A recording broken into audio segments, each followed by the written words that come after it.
The Eredar are the oldest race in the Warcraft universe.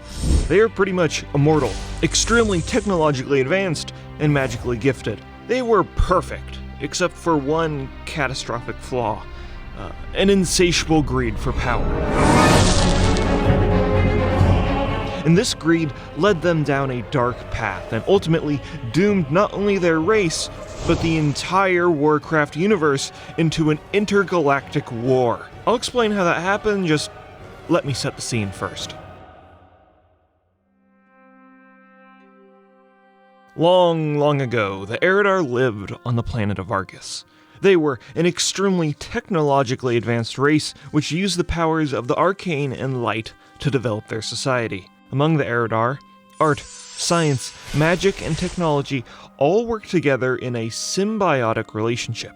Above all else, intelligence and discovery was the crux of the Eredar society. The leaders of the knowledge-seeking race were Kil'jaeden and Velen. Both of them ruled the Eredar alongside each other in an alliance called the Second Duumvirate. These two had the biggest bromance in all of Warcraft, as they had the ability to telepathically communicate with each other. Kil'jaeden was known for his intelligence, while Velen was the spiritual leader of the Eredar, who had the ability to see into the future. Long ago, a strange curse started to spread across Argus, which diminished the Eredar's memories. The Eredar prided themselves on their intelligence, so there was no curse as devastating as this.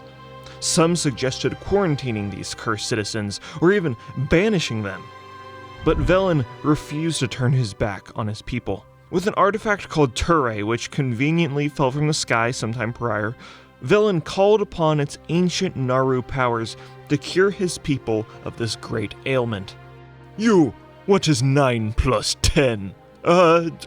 21? Incorrect. May the Naru bless you. The Naru that granted him this artifact are benevolent beings made of pure light that had chosen the Eredar and bestowed them with great artifacts to enhance their magical capabilities. But for some, this power was not enough.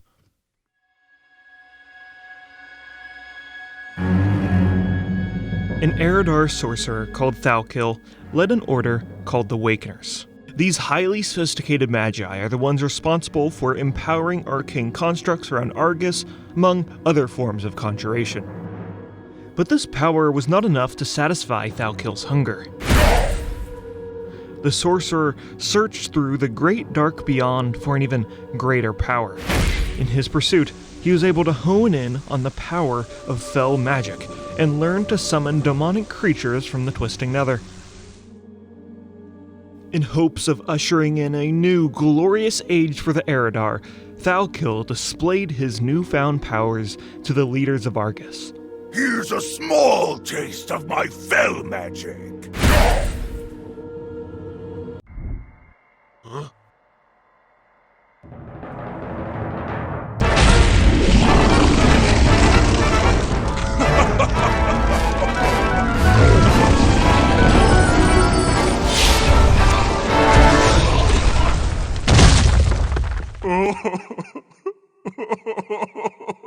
Velen denounced Thalkil's dangerous experiments with such violent powers and forbade him from ever using such magics again. Of course, Thalkil did not do that. No longer did the sorcerer control the powers of Fel. Now, the addictive powers controlled him. For weeks, Thalkil went mad within his study. The Eredar did not sleep nor eat, and only focused on his pursuit of summoning hordes of demons onto the planet of Argus. Thalkil recruited the help of his fellow Wakeners so that he could assert himself as the new ruler of Argus. Most of, if not all, of his followers assisted in their master's pursuit. All except one. Archenon was one of Thalkil's acolytes, and revealed his dubious plans of demonic takeover to Velen and Kil'jaeden, and promised to put an end to his master's dangerous pursuit. The Magi's betrayal would be a surprising one, as he was one of Thalkil's brightest pupils. The night before the planned demonic takeover, Archenon led a small group of magi and put a stop to his master before it was too late. Hello, are you ready for demonic takeover? Hello, Archenon?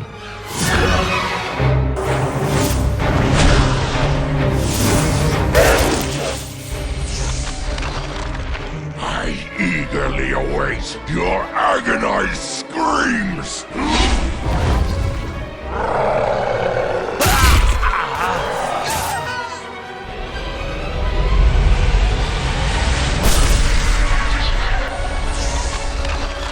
The Legion's will be done!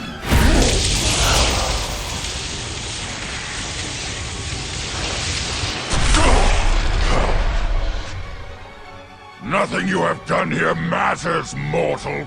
We are infinite. We are Legion.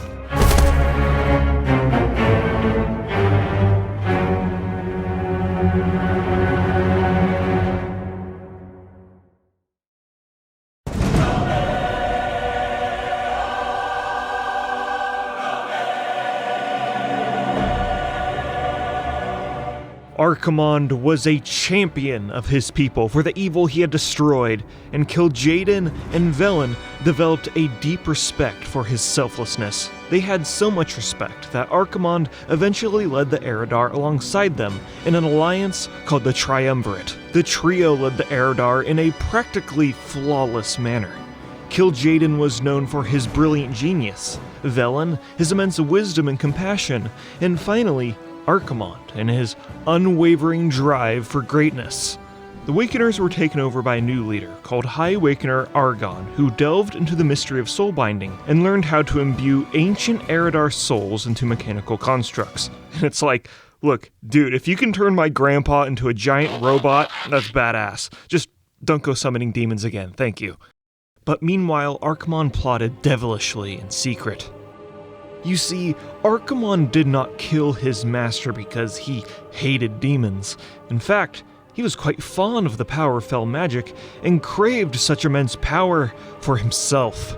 Archenon had his master's skull displayed in his domicile, letting it be a warning for all who would dare follow in Thalkael's footsteps. In truth, he used the power of his master's skull as a conduit to gain an even greater understanding of Fel magic.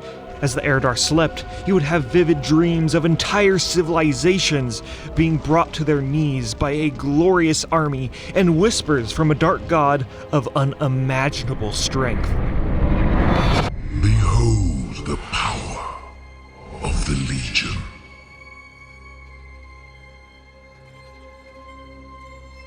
Years passed, and deep within the cosmos, the Dark Titan Sargeras controlled the powerful might of his demonic forces. The problem was, all of these demons were very stupid and lacked the ability to lead themselves, and Sargeras could not direct all of his entire army at once. This is what led Sargeras in having a great interest in the highly intelligent race of the Eredar, who could be used as generals to lead the Legion in their burning crusade. But in order to convince them, he could not do it by force. Instead, he focused on deception and appeared to the Triumvirate in the form of a radiant, elegant being promising unimaginable power. Swear loyalty to me. Pledge the hearts of your people to my cause. Say no more, mysterious god. I pledge myself to you. Oh, you're not done speaking yet? Okay. I will transform you, granting you knowledge beyond imagining and might beyond measure. Together we will become Legion and defeat the hungering void that would consume us all. The answer is obvious. We don't question anything that random god just said and pledge our loyalty. What do you say?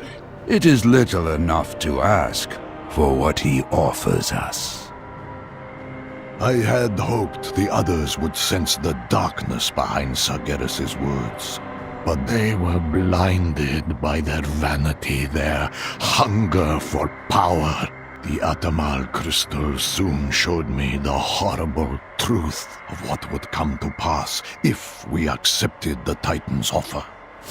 We would be transformed not into wise leaders, but into hateful monsters. The Atamal crystal was an ancient relic that Naru gave the Eredar a long time ago, and told Velen of the horrors to come if the Eredar accepted Sargeras' gift. Velen tried to warn the others of this obvious trap they were walking into, but they didn't really care. They just wanted to be powerful. The Naru Kore told Velen, "Yo, dude, you need to get the fuck out of here," and that he needed to gather as many followers as possible and the Naru would help them escape. So, Velen rallied his people that only consisted of Eredar in the hundreds, only hundreds, on the entire planet of Argus. The rest of the Eredar either willingly accepted the power of Fel, or the power was just forced upon them. One of the Eredar that accepted Sargeras' power was a sorcerer named Talgath. Talgath was a close friend of Velen, who was supposed to help rescue the Prophet's family. Instead, Talgath betrayed him and transformed Velen's son into a weapon of the Legion. So with a heavy heart, Velen and his people quickly gathered to flee the world of Argus, which now fell into the hands of corruption. I will hunt you across the stars, traitor! Even if it takes 1,000 years! The refugees flew away on a Naru spaceship called the Genedar. The Atamal crystal that Velen had was destroyed and turned into... Look, I can't even make this sound cool. They turned into the Chaos Emeralds from Sonic. No, I'm not kidding. The Atamal crystal blew up into 7 crystals, all different colors of the rainbow, and they're extremely powerful. Where's that damn 4th Chaos Emerald? The fleeing Eredar renamed themselves into the Draenei, which means the exiled ones in their own tongue. Their corrupted kin back on Argus were called the Minari Eredar. The word Minari means something horrifically wrong, something twisted and unnatural and defiled. For an undisclosed amount of time, the Genedar flew through the cosmos, visiting dozens of planets and hiding from the wrath of the Legion. At some point in time, the Genedar split into 2 different ships. One continued to be called the Genedar, and the other was the Xenedar. The Draenei on the Xenedar are the Draenei who would eventually become the Lightforged Draenei, who are just Draenei, but cooler and imbued with the powers of the light. I would go into more detail about their lore, but really it's just, they fight demons, the end. Kil'jaeden and Archenon were transformed into the most powerful generals in all of the Legion. Archenon was tasked with being Sargeras' military commander, and by his will, numerous worlds fell to the might of the Legion. The Overlord still used the power of his previous master's skull as an incredibly effective weapon against his enemies. Kil'jaeden was tasked with seeking out other races within the Great Dark Beyond to corrupt. The most notable victims he recruited into the Legion were the vampiric race of the Nathrezim and the mighty Pit Lords.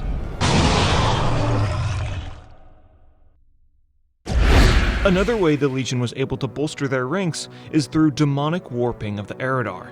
This includes creatures like Wrathguards, Eredar Brutes, Doom Maidens, and the most horrific creature of all, the Urzul, which were created by combining multiple tormented bodies and souls of the Eredar into these warped, hellish creatures. Argus was transformed into a barren, Fel-infused wasteland, and Sargeras ordered the construction of a Temple of Darkness built into the planet's core, and the world would serve as the army's base of operations in their burning crusade to destroy all life in the universe. With the Minari Eredar corrupted and driving the overwhelming might of the Legion, they became an unstoppable force in the Warcraft universe, and a good majority of all of the bad stuff that happens in the universe afterwards leads back to them. Corrupting the Orcs and destroying Draenor? Legion's fault. The sundering of the world? The Legion's fault. The creation of the Lich King? Legion's fault. The destruction of the World Tree? Legion's fault. Bots in Classic WoW? Legion's fault. The ad in this video right now? Legion's fault. The giant sword in Azeroth? Well, that happened after the Legion was defeated, but still, Legion's fault. And yes, the Legion was eventually defeated in the Legion expansion, but their catastrophic events on the universe still have effects on Azeroth to this day, and who's to say they won't return again? And do you know who we have to blame for all this? The Eredar. You know, if they just chilled out for a second and considered the consequences of accepting Sargeras' gift and listened to what Velen had to say, we would not be in this mess. So thanks, guys. No, but seriously, thank you, because the Legion is one of the coolest things in World of Warcraft, and I'm gonna join them. In Sargeras' name, I pledge my soul to you. Also, like and subscribe. I'm flying away.